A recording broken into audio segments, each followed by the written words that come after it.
used to be something that you paid your neighbor's kids a couple bucks to do for you. And now it's a career where people are making over $100,000 a year. What happened? Pet spending has been rising in the US for years, and the pandemic just added to that when so many people got new pets. A lot of spending on pets has dropped off again, but as companies forced everyone back into the office, it turns out people needed dog walkers more than ever. But is it really possible for the average person to make six figures in this business? I'm gonna go investigate this industry the only way I know how, by letting a bunch of spoiled dogs make me look like an idiot.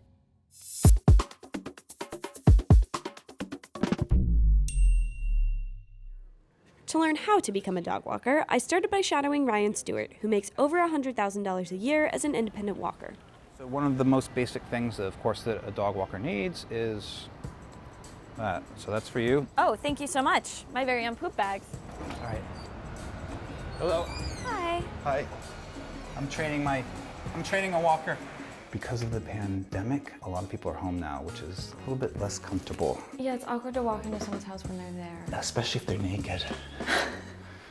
Dog walkers always pick up their poop if they're seen not picking up poop.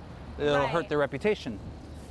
You get blamed a lot for poops, because they see you with like 4, 5, 6 dogs. You obviously must be one of the culprits, Hello.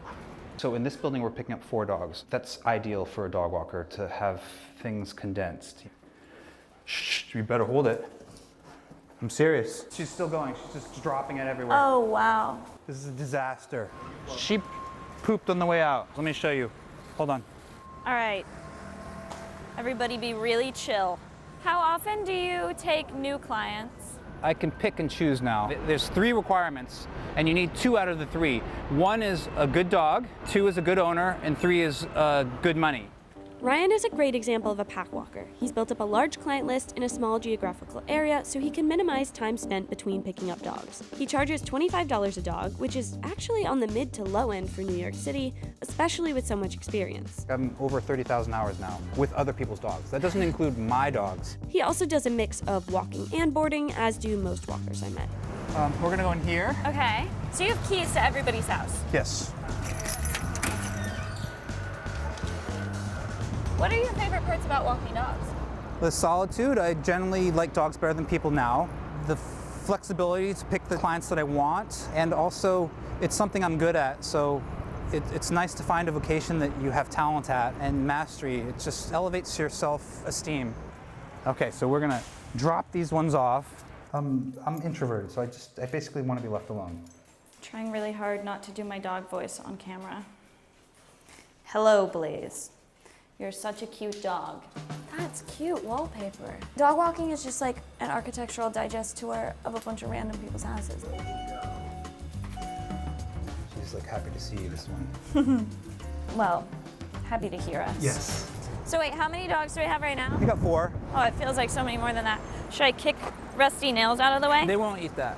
You want to watch out for food, cigarette butts. They'll eat cigarette butts? Some of them. Whoa, no. Sorry. Step down. Good. I feel bad. Dixie keeps bumping into the back of my leg because she can't see. Any notes on my performance as a dog walker that you would give me as I branch out on my own? Out of 10 people, you'll be like 7, number 7, number 8. Only maybe 1 or 2 might be better than you. If you would learn to pitch your voice down for commands. Got it. Pitch your voice down for commands. Down for commands. Yes, and then praise. Oh, what a good dog. So pack walking is very lucrative, but it takes a lot of planning, a specific client list, and very strong dog handling skills. Maybe that's not quite right for me yet. Let's see if using a walking app might be more my speed. I met up with Jack, who walks full-time using one of the main dog walking apps, Rover. These apps are a huge part of the modern pet care industry. This shift to a gig economy app model is definitely making pet care more convenient for the whims and last-minute needs of pet owners, and for walkers, they're an easy way to start out, with access to some potential clients and a little bit of support. This is Riley. She's definitely one of my best dogs. One of the most photogenic, of course. Does Rover have any sort of application process or like training that you do? They have a background check that's mandatory when you apply to be a walker. Otherwise, there's no necessary training process. People kind of get weeded out by reviews. Rover does provide a few other benefits. You have a helpline to call if something goes wrong, if the dog were ever to get off the leash. Another benefit of Rover is that a client can't for example, book you and then refuse to pay. Back in the day when it was just everyone putting flyers up, sometimes clients would just block you. You wouldn't be able to get in and no money, that's it. Apps like Rover are also great for pre-filtering dogs you're comfortable working with. You can filter by size, age, and dog behavior. I'd say the market rate for someone with good reviews that looks reliable on Rover might be around anywhere between 20, 25 on the very higher end, 30.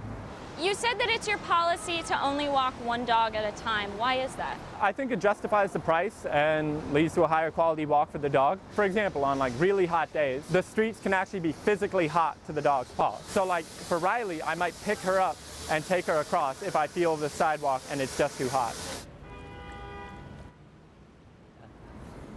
Best friends. Come on, Riley. Jack only walks Riley for 30 minutes at a time, so we met back up with him a few days later for their next walk to keep talking.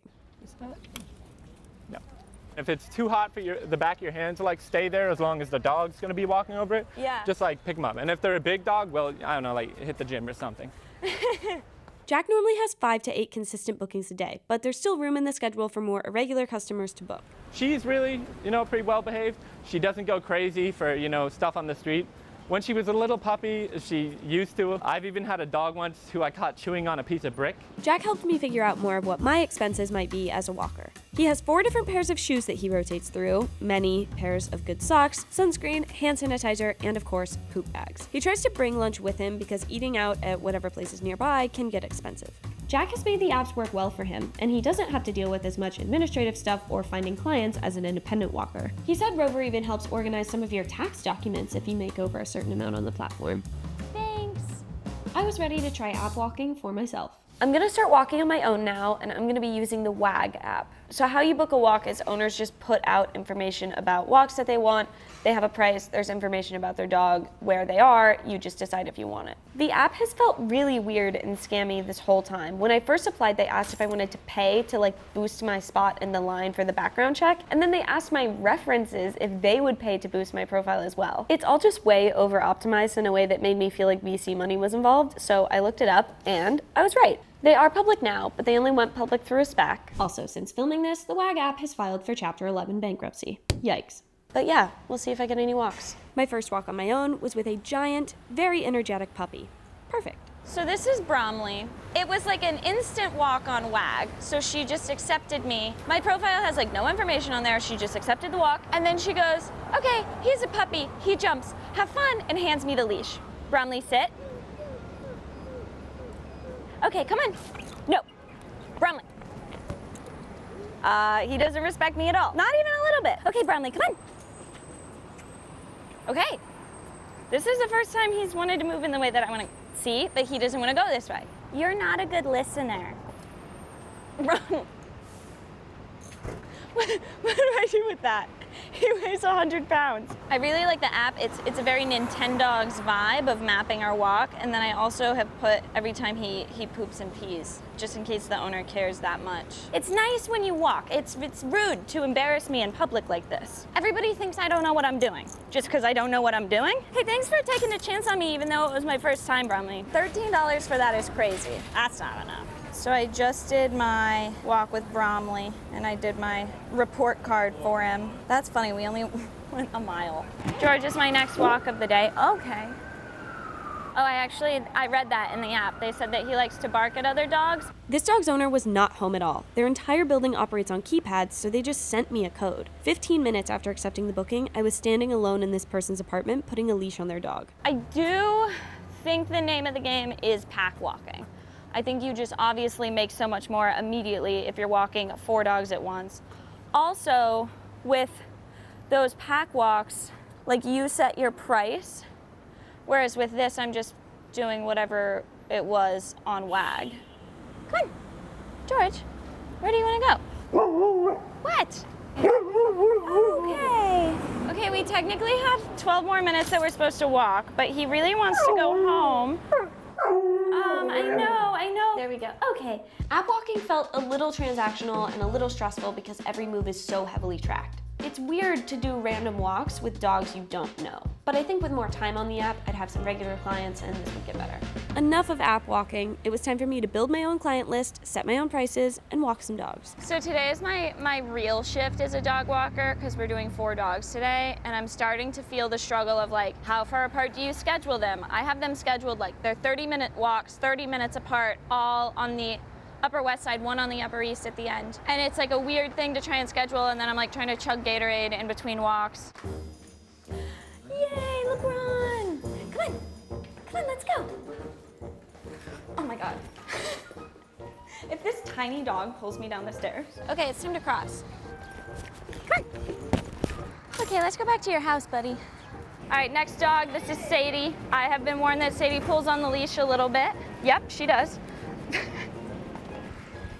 Cool, yep, we'll run a little bit. So she really wants to get home. She doesn't really care to walk with me at all. She is like absolutely yanking me back to her house. I'm like leaning back on the leash. Hi, buddy. Hi, I love you. Buddy, I don't think you understand that that's water, but you can't go in it. He's adorable. Hi. Bless you. Se aceptan Venmo o Zelle? Bean, did you want anything? Very good. Sit. High five. Yeah. Thanks, Bean. We got this. Pauline doesn't really feel like a dog I'm walking. She feels more like one of my mom's friends or something. No, exactly, and that's what I told her. Is I said, you can't be with a man who doesn't respect what you need. Pauline, do you see how they walk? They're not in strollers. Okay, try walking. Come on. Pauline. Okay, you can just ride. That was fun, but I don't think we can call it a walk.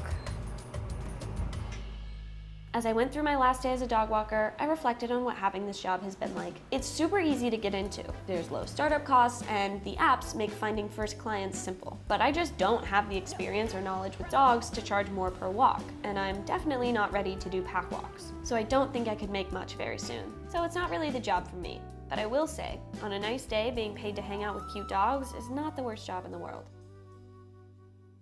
So he's the one that speaks German. Sets. Plots. I am the boss, even though you are bigger than me. Monty, Setz. Mein richtiger Name ist Heinrich, aber ihr nennt mich ständig Monty. Guten Tag. Ich bin the boss. Obwohl du versuchst, deine Macht über mich zu beweisen, lässt dich dein Wunsch, mächtig zu wirken, in Wirklichkeit ziemlich schwach erscheinen. Wie Sun Tzu sagte, die höchste Kunst des Krieges besteht darin, den Feind ohne Kampf zu unterwerfen. He could absolutely drag me down the street. Come on. Jetzt wirf meinen Ball, damit ich ihn holen kann.